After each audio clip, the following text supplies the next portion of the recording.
बिस्मिल्लाहिर्रहमानिर्रहीम। मेरा नाम जहांगीर खान मरी है। मैं थोड़ा बिजनेसमैन कम्युनिटी से भी ताल्लुक़ रखता हूँ। ठट्टा चैम्बर ऑफ कॉमर्स का पैट्रन चीफ भी हूँ और मौजूदा प्रेसिडेंट भी हूँ। कल हुकूमत ने ऐलान किया है कि हम बिजनेसमैनों को सहूलियत देंगे और जो भी बाहर से बिजनेसमैन आएगा उसके लिए। सबसे पहले आपको बताएंगे, पाकिस्तानी मईशत को बचाने के लिए वजीर आजम, आर्मी चीफ और चारों वज़राए आला ने बड़ा फैसला कर लिया। गैर मुल्की सरमायाकारी के रास्ते में रुकावटें दूर करने के लिए स्पेशल इन्वेस्टमेंट फैसिलिटेशन काउंसिल के क़याम का ऐलान कर दिया गया। Army chief general Asim Munir ने यकीन दिलाया कि पाक फौज मुआशी बहाली के हुकूमती प्लान की भरपूर हिमायत करती है। पाक फौज इसे पाकिस्तान की मुआशी खुशहाली और दुनिया में अपना जायज़ मुकाम वापस हासिल करने की बुनियाद समझती है। वज़ीर आज़म शहबाज शरीफ ने इजलास से खिताब में कहा कि तमाम मंसूबों की मंजूरी का अमल मिलकर तेज बनाया जाएगा। सूबे हों या वफाक, सरमायाकारों की मुश्किलात दूर करने के लिए। अब मैं छोटी सी एक मिसाल देता हूँ कि अगर मैं एक 4 एकड़ ज़मीन पे एक फैक्ट्री लगाना चाह रहा हूँ, टेक्सटाइल इंडस्ट्री में 4-8 एकड़ पे लग जाता है। मैं अगर एक 8 एकड़ पे एक फैक्ट्री लगाना चाह रहा हूँ, उसका तरीक़ेकार जो यहाँ पे गवर्नमेंट ने बनाया है, किसी दौर में पानी का इशू हुआ था तो सुप्रीम कोर्ट ने एक कमीशन बनाई थी, वाटर कमीशन। उसने एक प्लान दिया कि इस तरह जो है वो काम किया जाए। अब मैंने एक 8 एकड़ ज़मीन ली है, उस ज़मीन का NOC फॉर सेल निकाला। उस NOC फॉर सेल पे असिस्टेंट कमिश्नर के दस्तखत होंगे, मुख्तियारकार के होंगे, तपेदार के होंगे, सुपरवाइजर के होंगे। फिर वो रजिस्ट्री होगा, रजिस्ट्रार से मैक्रो होकर आएगा। फिर उसकी मैं दोबारा फिर उसका मोटिशन कराऊंगा। अब सुनते जाएं, मोटिशन कराऊंगा। मोटिशन के बाद उस खाते के ऊपर असिस्टेंट कमिश्नर अप्रूवल देगा, मुख्तियारकार देगा, सुपरवाइजर देगा और तपेदार देगा। फिर वो खाता, फिर मुख्तियारकार एक लेटर लिखेगा, फिर जाएगा स्कैन डिपार्टमेंट में, स्कैन होकर आएगा। स्कैन डिपार्टमेंट के बाद फिर इसकी सर्टिफाइड कॉपी मुख्तियारकार मुझे देगा। फिर मैं जाऊंगा टाउन प्लानिंग हैदराबाद या जो भी हमारा इलाके का, कराची का या सक्कर का। टाउन प्लानिंग मुझे लेटर देगा, डिप्टी कमिश्नर की तरफ एक लेटर लिखेगा और मुझे उसकी फीस है। अगर मैं उस पर घर बना रहा हूँ या कोई सोसाइटी बना रहा हूँ तो 50,000 रुपये फीस है, 37,000 रुपये।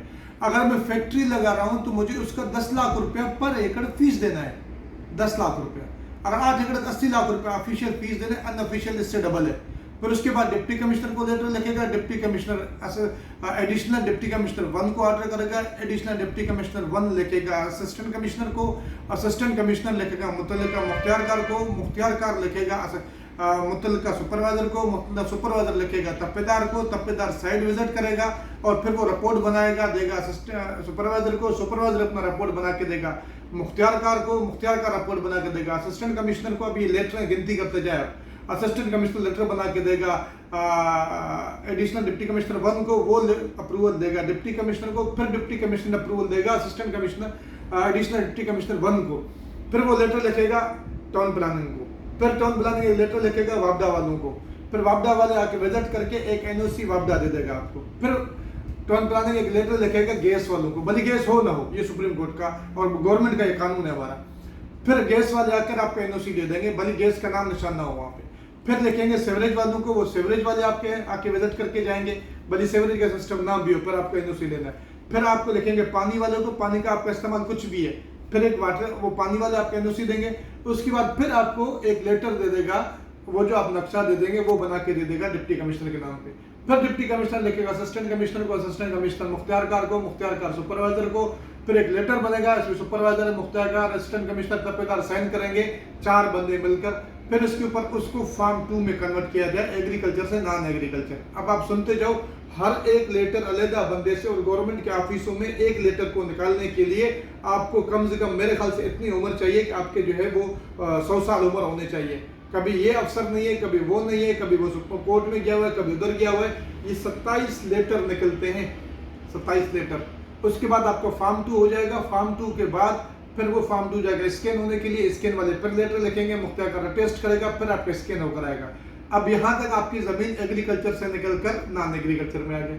फिर उस सारे लेटरों को उठाकर फिर आप जाएंगे बिल्डिंग कंट्रोल के पास, बिल्डिंग कंट्रोल लिखेगा एनवायरनमेंट को, फिर एनवायरनमेंट वाले फिर सारे NOC मांगेंगे, फिर दोबारा आपको ये करना है। और उसके बाद फिर आपको ये जब होगा तो फिर बिल्डिंग कंट्रोल आपको वहाँ कंस्ट्रक्शन का परमिशन देगा। कंस्ट्रक्शन के परमिशन के बाद फिर बाकी काम आपके बाद किए। अब आप मुझे बता दें कि इस सारे काम को, प्रोसीजर को कैसे किया जाए।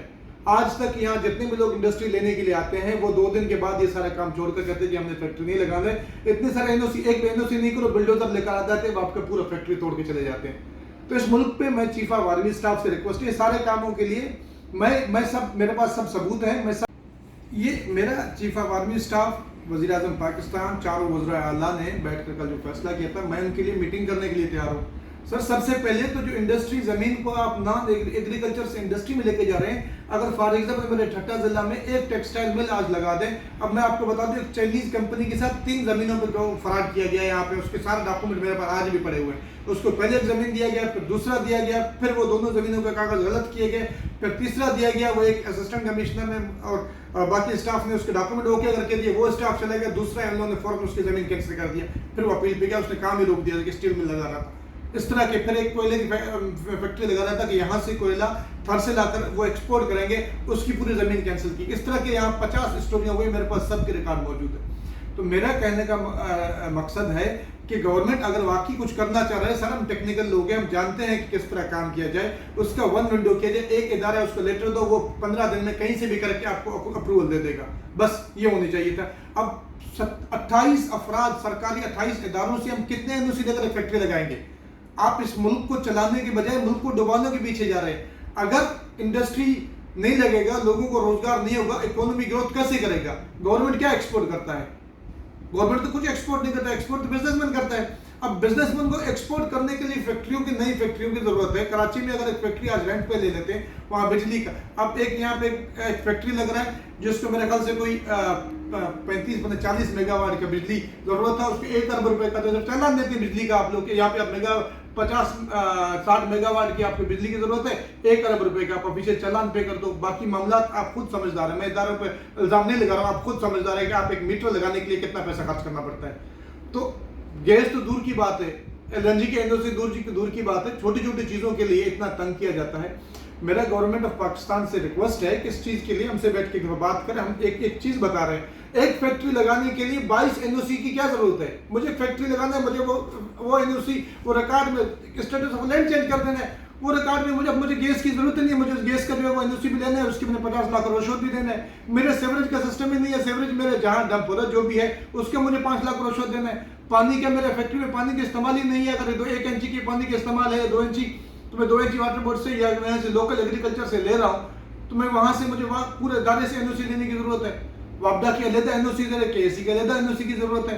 फिर ये सब के बाद अगर status of land record Mukhtiar के पास है तो मुख्तियार मुझे एनओसी दे, फिर उसके लिए assistant commissioner, deputy commissioner, additional deputy commissioner 1, फिर टाउन प्लानिंग के 4 इदारे हैं वहां पे, और जो जमीन है उसके ऊपर फैक्ट्री लग रहा है तो वहाँ पे 2000 लोगों को रोजगार आएगा। मुझे उसके लिए कमर्शियल चालान ऐसे पे करना है जैसे कमर्शियल बिल्डिंग का चालान वो नहीं है, फैक्ट्री का चालान देना है। तो ये मुल्क और कौम पे जुल्म है, इस जुल्म को रोका जाए, इसके लिए मेरा तमाम इदारों से भी रिक्वेस्ट है कि इसके लिए खुदारा थोड़ा एक्शन ले लें। और ये सब चीजें मैंने बताई है, ये प्रोसीजर कोई भी पूरा नहीं कर पा रहा है भाई। लोग फैक्ट्री के लिए जमीन ले लेते हैं, बाउंड्री लगाते हैं शौक में, उसके बाद जब सारा प्रोसीजर देखकर चुप हो जाते हैं, कहते बाहर में जाए, मुझे नहीं लगाना फैक्ट्री, इससे बेहतर मेरी जमीन है, बढ़ता रहे कीमत बढ़ता। तो इसके लिए गवर्नमेंट से रिक्वेस्ट है कि इसके ऊपर एक्शन लें और ये जो एनओसी का प्रोसीजर है उसको खत्म किया जाए। सिंपली 1 विंडो मुख्तियारकार को दो, 15 दिन उसको नोटिस हो, भाई ये कानून बना दो, मुख्तियारकार 15 दिन में आपको सारा एनओसी कलेक्ट करके दे देगा, नहीं दिया उसका जिम्मेदार मुख्तियारकार। अब देखो 15 दिन के 5 दिन में मुख्तियारकार, तो पहले यही चीज वाटर कमीशन बनने से पहले यही चीज मुख्तियारकार करता तो 2 मिनट के अंदर बस बनी एक्सप्रेस आते थे, लेकिन 2 मिनट के अंदर करते थे। एग्रीकल्चर से नॉन एग्रीकल्चर करो, उसको 10 लाख रुपए पर एकड़ उसका जो है चार्जेस दे दो, फिर फीसेस दे दो, फिर 22 इदारों का। मैं कहता हूँ एक मुख्तियारकार अगर एक हफ्ते 15 दिन तक कोई पोस्ट में एक सीट नहीं है, अगर एक महीने तक कोई बंदा नहीं है वहां पे पोस्ट पे, तो वो काम रुका रहेगा। ये एक जुल्म है, इस मुल्क में इंडस्ट्रियल के साथ, कारोबार के साथ जुल्म कर रहे हैं। कल गवर्नमेंट की जियो में न्यूज चला तो मुझे ये आया, भाई इसलिए खुदा के वास्ते गवर्नमेंट इस पर कोई एक्शन ले, मेहरबानी।